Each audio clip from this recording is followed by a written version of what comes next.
David, I understand you're launching a new model of your Halo Smart Sensor at this year's show. Can you tell us a little bit about some of the new features that customers can expect to find on the 3C model? Sure, we're really excited about it. Our original version 2 had an amazing number of features and integrated everything from health, security, and environmental air quality.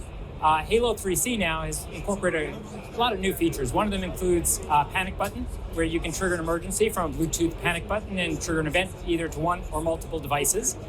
We also have the ability to be able to show visual lights for emergency exit lighting, as well as events that are going on. So Halo now has the ability to show those. It also has an occupancy sensor in it. So we have the ability to be able to see if there's somebody in a room and an option for people counting.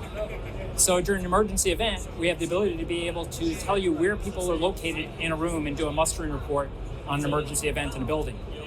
On top of that, we've added a whole bunch of other very, very sexy things to it that include things like an app now to be able to monitor air quality and check from an app. So as you go into a building, you can see what the air quality is before you go into a building, or scan a QR code to bring up some of the basic information that's on there.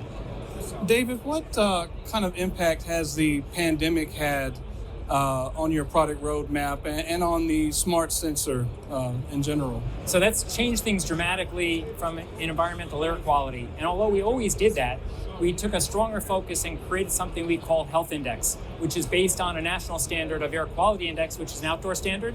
And now we have our Health Index, which measures a whole bunch of other factors to tell you the environmental air quality. One of the important things is carbon dioxide, and we have a calibrated carbon dioxide sensor. When carbon dioxide exceeds 800 parts per million, you're breathing other people's air. When it gets up to 12, 14, 1600, the air quality has diminished, that people aren't making good decisions and productivity goes down, learning in a school environment goes down. So it's driven us really to focus on the environmental air quality aside from the security features of Halo. And then we did something major where we did a backnet integration, which is the language that building management systems use. And through that building management, we can now control dampers to open up.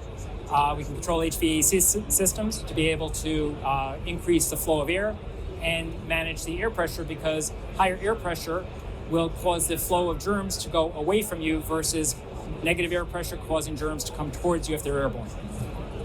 And what are some of the other new capabilities on the 3C that weren't possible before? And, tell us a little bit about, what you're incorporating into the sensor based on some of the customer feedback that you've had. Yeah, so what we did is we now added an option capability to it where you can specifically order Halo with a whole bunch of new features. One of them is a LCD display screen.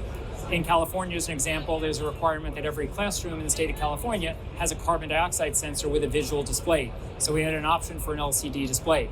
On top of that, we have custom sensors that can be added to Halo for industrial applications like sulfur dioxide, nitrous oxide. We can measure all different types of gases that might be in the air with the optional sensors. So we have a half a dozen new sensors, including ozone, radon, different types of sensors that might be specific to certain applications that people may want to order on them.